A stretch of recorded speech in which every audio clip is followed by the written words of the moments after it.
I was a big supporter of not giving Google the control because their business is to get your money. It makes me wonder, how far away do you think we are to a position where ads just fully automated via AI? They are building. He wants the advertisement to be fully automated by 2026.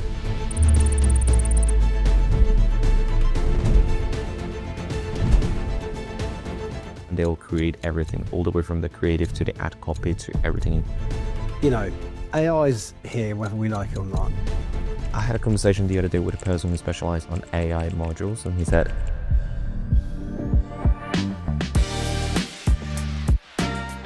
Hello and welcome back to the next episode of the Seller's Journey podcast. Time of the week again where I'm joined back by the amazing Cesar. Welcome back, Cesar. lovely to be back, and how are you doing? Yeah, I'm really well, thank you. Really well. It's great to have you back on.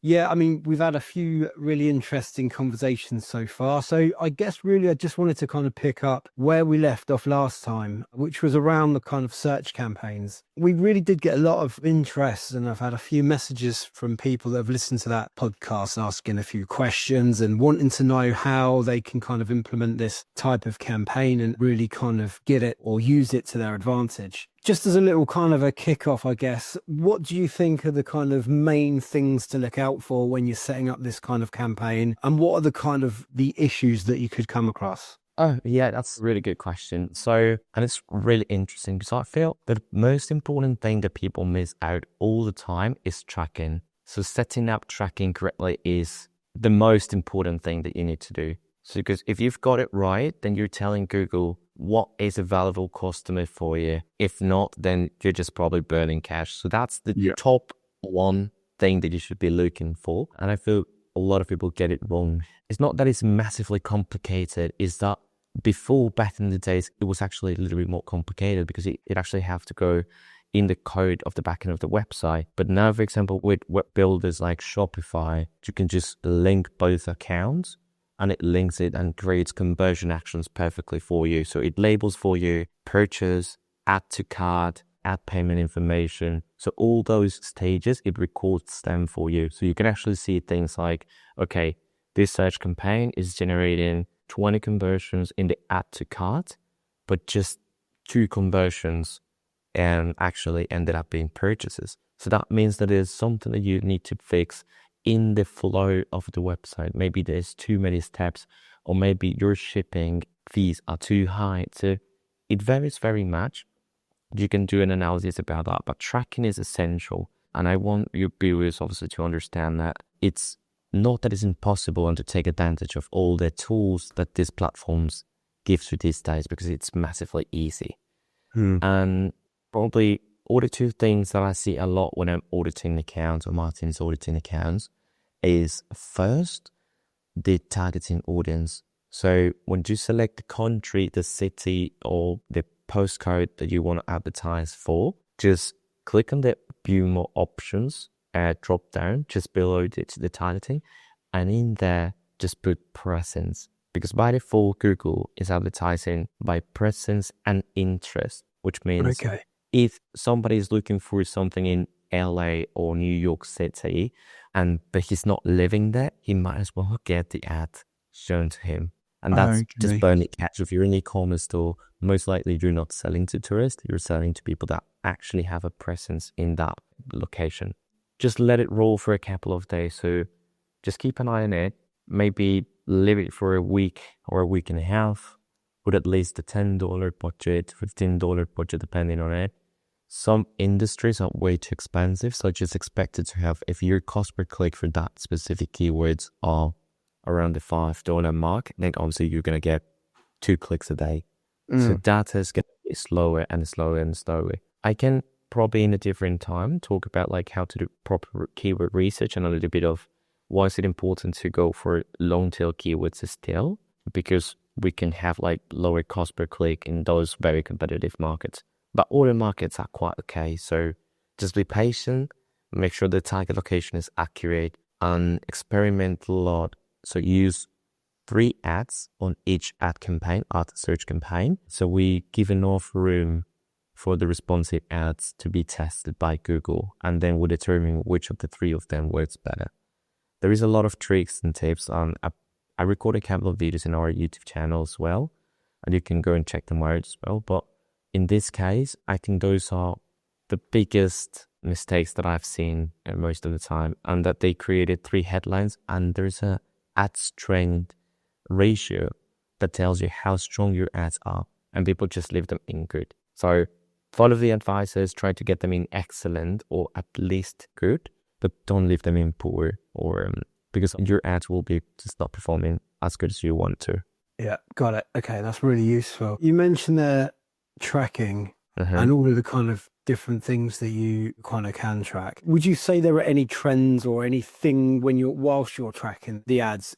Are there any kind of warning signs or maybe signs that something's working really well that you could kind of elaborate on? So tracking is not perfect. So tracking is, you've got 2 platforms. Just bear in mind that you've got 2 platforms, which is Meta, Google, and let's say Shopify. So you are connecting them both.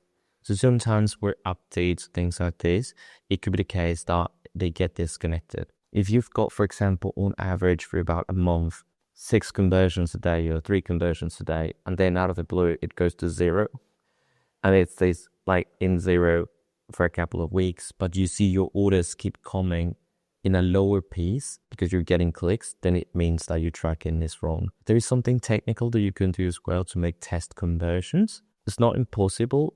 My recommendation is always, if you don't know how to do it, then just ask for advice, because it's important for you to know that everything is working fine. But chances are you can just disconnect it and connect it back, and it's going to be up and running again.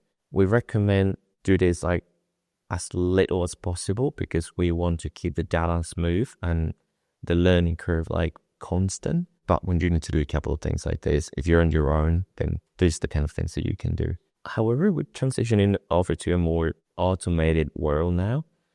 Tracking is important, even more important now, given the fact that Google has been releasing a lot of new things based on AI these days. And search is still really relevant, and it's going to keep being relevant. It's just the way it looks is going to be transformed completely, like real soon. Should we talk a little bit more about these updates? Like, what's the kind of latest?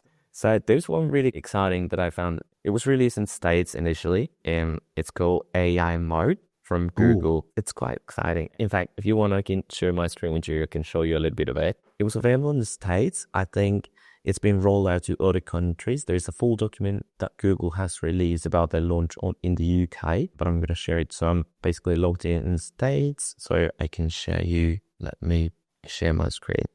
Perfect. So right here, you will see something called AI Mode. All right. So the search bar, everything looks exactly the same.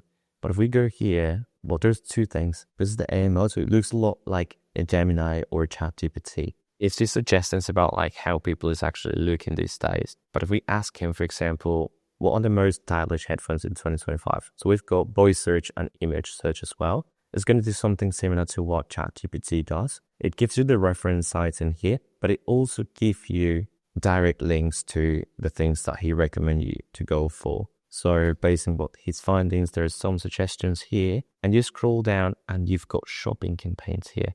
These ones are completely from organic, so they're not sponsored yet. The other day I got one that was a sponsor, which is interesting because I think it was a test that they did. You also have a shopping tab in here, but obviously this is why it's really important to have your shopping feed as well, like really, really well optimized. I think next time we talk, I feel this is a topic that is really important, because if this is happening, even without spending money, we need to be relevant on these kind of searches, because it's imperative to be in there. So optimize your product listings towards this new tool. Correct. So Google has Merchant Center, it's called. So it's basically it's linked to your Shopify store, for example, and you've got all your product listings in there. And it has basically its own SEO system. So you can edit things in the Merchant Center, and they do not affect your website. So you can change and optimize everything in the listing, and that's what's going to be feeding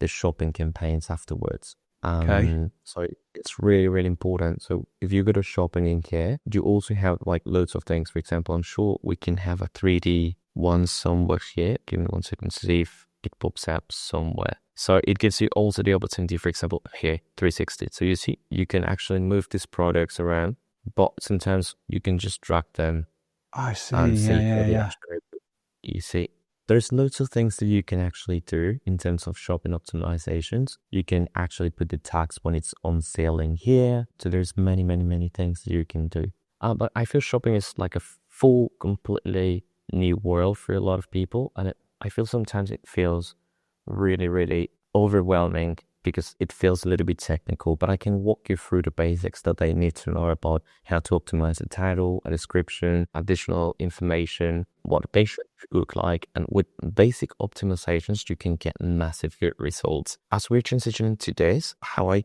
just link it to search is that we've got the option these days to optimize things on search campaigns, but the world's trending towards a keyword-less world. There is the AI mode options, the AI enhance on Google Ads. If you activate it, it's going to actually ask you for good tracking, good audience signals, so tell the platform exactly who your audience is. You can also upload a customer match list. So if you've got your list of emails of all the customers that have purchased in the past from you, you're going to upload it. And then that helps Google to understand who your customer is, who your ideal customer is, and try to build like an audience from there. So that's why tracking is really important, because that's the North Star for your campaigns. Is the only thing that they are following. So it's like, I want to give this guy as many conversions as I can. But for that, you need a proper conversion tracking.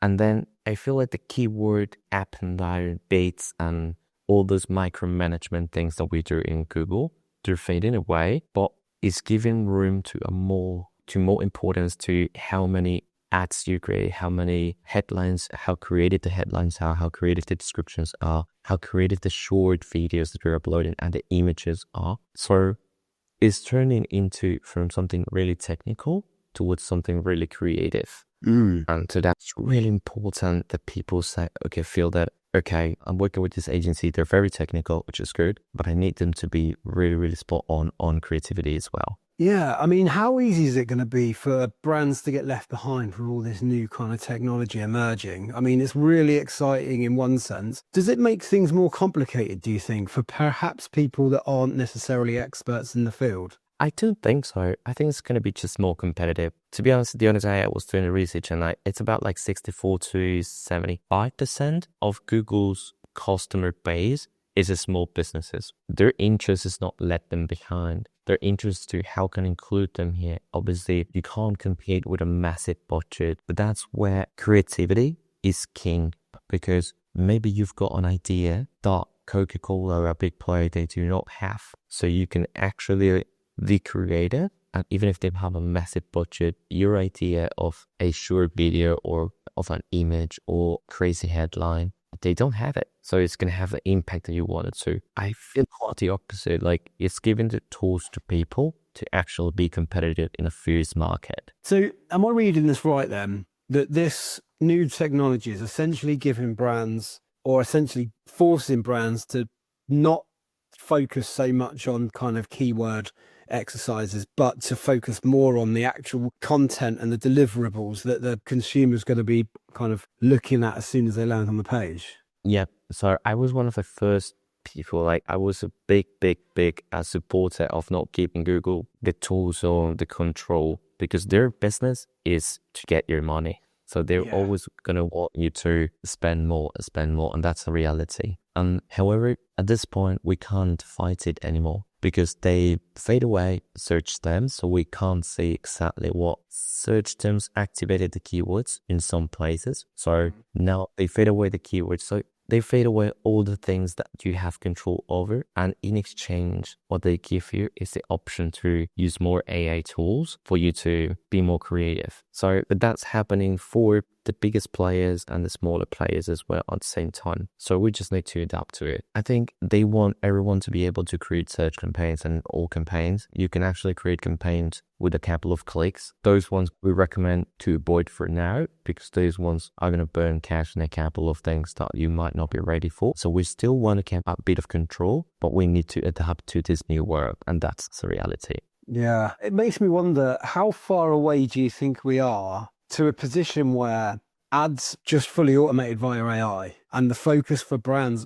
completely shifts to making and creating the content that's going to appeal to the people that this is getting in front of. Do you think we're ever going to Right. get there, or do you think there's always going to be a need for, kind of human interaction? I think there's always going to be room for that. So they are building Meta. Mark Zuckerberg says that he wants the advertisement to be fully automated by 2026 or something. So they just put like, what's the audience and what did you sell? And they'll create everything all the way from the creative to the ad copy to everything tested for you. 2026 is around the corner, but I feel that's social media. So we still need to wait to see what happens with AI. So, for example, ChatGPT, was it going to be like, how's it going to monetize for an advertising? Because their model it was not built for sustainability. So obviously it's scaling too fast. It's adding a lot of features to it. It requires more compute power, and the subscriptions. I had a conversation the other day with a person who specialized on AI modules, and he said it's not built for that and probably it's not sustainable. So at some point, some sort of advertisement could be on the table. And when that happens, we're ready for it, because it's going to be a new journey. At the beginning, it's going to require a lot of human interaction. Then it's going to transition to something more AI-based. And by the time that happens, maybe a new thing comes up. We just don't know. But it's always ever-changing. It's always going to require human input, at least in the mid-short time. Let's say you have a meta campaign. You still need to load what your business does. If it's going to be fed from your website, you still need to make a really good SEO humanized on your website to be able to feed that platform. So it's always in the chain a human interaction at some point. And when it comes to time that everything is automated, I'm sure something new will come up. So it's just evolving and evolving. It's kind of true, isn't it? And I was speaking on a partner recently on one of their podcasts, and we had a similar conversation, and that, AI is here whether we like it or not. We either embrace it or we try and push away from it. And I think if you try and push away from it, that's where you could potentially get left behind. I really feel like the AI needs the information, right? So the information that the AI is working with needs to come from somewhere. So I feel like there's always going to be that kind of human requirement to feed the information in. The other point I was going to make is that I don't know about you, but I don't think, certainly ChatGPT, creating images, I mean, what it does is incredible. But it's very rare that you ask it to do something and it creates it perfectly every time. Or you ask it to do something and then you don't need to intervene at some point. So if I'm asking it to create a document, for example, I know that this is going to save me a lot of time because it's going to give me a really good starting point. But I'm also going to have to go in and reword a few bits into, kind of delete and add in a few bits that is missed. And I think it's similar with the images. Like, you can create incredible images. I find myself constantly giving it new prompts to try and change things. And then when you change one thing, it changes a couple of things and then you want to change it back. And all, so I think whilst it's exciting and it's kind of, you can tell it will get there eventually, I don't think it's ready yet. And I do think that we'll constantly need, it'll constantly need prompting from humans to get to the quality that, we are used to right now. Because otherwise, the quality of stuff is going to drop, isn't it? Totally, yes. And at the end of the day, I feel there was, with this guy that we were talking, he's very human. He runs an NGO on his spare time. And he told me that the only moment that AI will be fully replacing humans is when AI can actually have a fully human experience. And I think probably you and I probably won't see that, at least in the advertisement sector, for years to come, with new advertising platforms, new ways of, look at the surge of TikTok. It went massive in a couple of years. Google has been in the market for quite a long time. And there is a couple of voices in the advertisement market that they vouch for Google being the one winning the search war on the AI space. Even if ChatGPT is really popular, I feel Google does a really good job in terms of making it more human, interactive.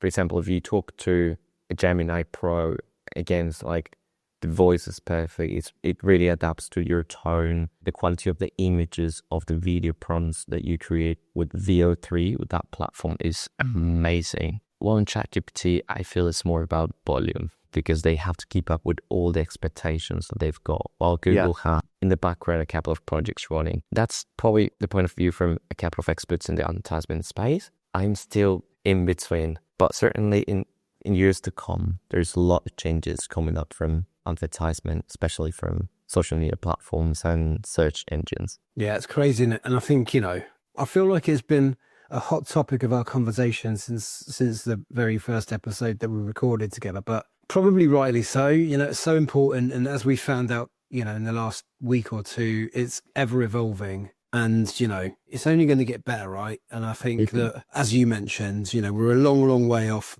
full kind of automation. But, I think right now it's an exciting thing because, it can be used to our advantage as it stands at the moment. It's a bit frightening because, we don't know how it's going to end or how it's going to kind of evolve. But right now, I feel like, super exciting. I feel like it really kind of saves us time. And as you mentioned before, it really now allows brands to start focusing on that content, which, let's face it, being a little bit stereotypical, a brand that's built its brand is going to understand the brand a lot better than anyone else. So the fact that they can focus on creating the content that displays their brand in the way that they want to, I feel is going to be a huge advantage.